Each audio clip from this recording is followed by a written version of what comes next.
ভাই কোন দেশে যাচ্ছেন? সৌদি। কি কাজে যাচ্ছেন? Root cleaner. রোড ক্লিনার মানে বলদিয়া কাজ। জি। আচ্ছা, কত লাগবে খরচ? 7 লাখ। 7 লাখ টাকা। বেতন দিবে কত? জি। বেতন 500 রিয়াল। 500 রিয়াল। আচ্ছা আচ্ছা, সময় শর্ট না? কয়টা বাজে ফ্লাইট? কি মনে হয় খরচ 7 লক্ষ টাকা আর বেতন মাত্র 500 রিয়াল, যা বাংলার টাকায় হিসেব করলে 16,250 টাকা। যদি বলি বাংলাদেশে একজন গার্মেন্টস কর্মী কিন্তু এর থেকে ভালো বেতন পায়, তার 1 টাকাও কিন্তু খরচ নেই চাকরিতে ঢোকার জন্য। এখন প্রশ্ন হলো যে পার্শ্ববর্তী দেশ থেকে একই কোম্পানির ভিসাগুলোতে আসতে গেলে খরচ হয় 2 থেকে 2.5 লক্ষ, কখনো কখনো 1.5 থেকে 2 লক্ষ টাকা।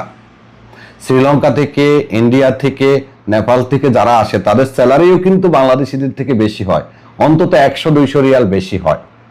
তাহলে আমাদের বেলায় এমনটা কেন? আমাদের নীতি নির্ধারকরা কি করে?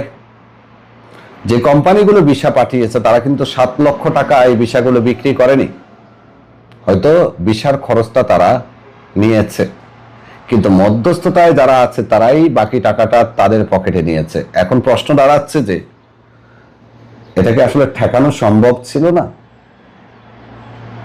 ধরুন উদাহরণস্বরূপ আমরা জানি বলদিয়া বিষয়ে যারা আসে তারা বিভিন্নভাবে আর্ন করে, তবে এটাও জানি যদি কোনো বলদিয়ার কর্মীর টিপস নিতে দেখে পুলিশ বা প্রশাসন, তাদেরকে আটক করে আবার দেশেও পাঠিয়ে দেয়। যারা বলদিয়া বিষয়ে কাজ করেন তারা ভালো করে জানেন।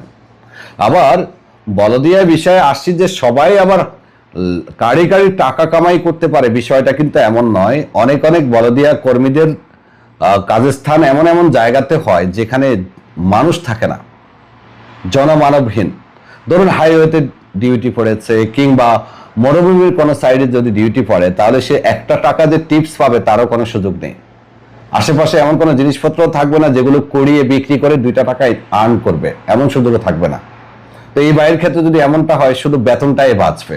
আর যদি এই বেতনটাকে সে বাড়ি পাঠায়, তাহলে যে 7 লক্ষ টাকা দিয়ে আসছে, এই 7 লক্ষ টাকা উঠাইতে তার 4.5 বছর সময় লাগবে। এখন আমার প্রশ্ন, হ্যাঁ রিজিক খোঁজা ভালো, তাই বলে 7 লক্ষ টাকা দিয়ে মাত্র 500 রিয়াল বেতনে আসাটা কতটা যৌক্তিক?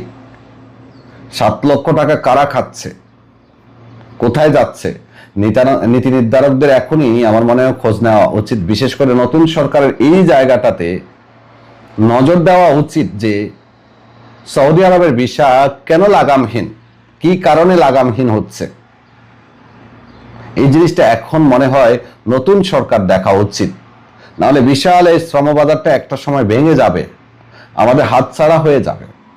আপনার মতামত কি? আপনি কি মনে করেন যে 7 লক্ষ টাকা এই ছেলেটা উঠাইতে কতটা বছর লাগবে? অবশ্যই মতামত কমেন্ট করতে ভুলবেন না। ধন্যবাদ, ভালো থাকবেন, আল্লাহ হাফেজ।